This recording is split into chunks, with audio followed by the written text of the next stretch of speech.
Hello everyone, welcome back to my channel.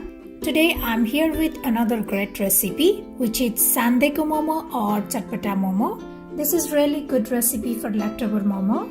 So let's get started. To prepare a Sandeko momo, here I have steam momo. I have taken around 12 momos and I have 1 tablespoon of lemon juice and half teaspoon turmeric powder, salt as per the taste, and 1 teaspoon red chili powder.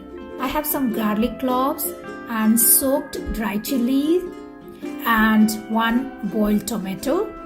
You can reduce the amount of garlic and dry chili as per your spice level.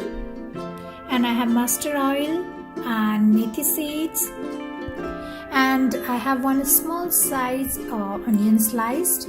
And I have some finely chopped spring onion and chopped coriander leaves and some slice of green chilies. And I have this mixture or dalmot I'm going to use for garnishing. First I'm going to make a paste out of this garlic, dry chilies and tomato. I'm going to grind this. Here the paste is ready. So now I'm gonna add this paste on top of this momo. Add lemon juice, and then I'm gonna add salt and this chili powder, and I'm gonna add this turmeric powder on top of this.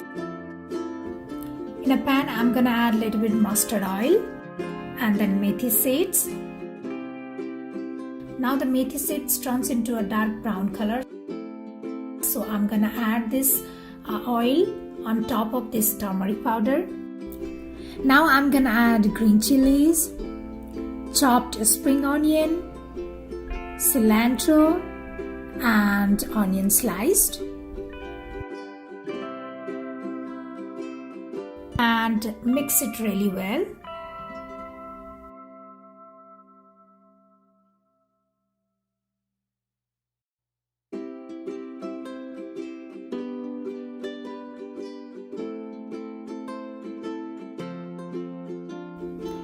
So now this is ready. I'm gonna add this mixture or dalmot on top of this. So now our Sandeko momo is ready to be served and looks really yummy. I hope you guys liked the recipe. If you liked the recipe, please give me your feedback and please don't forget to subscribe my channel for more delicious recipes. Thank you for watching. Bye bye.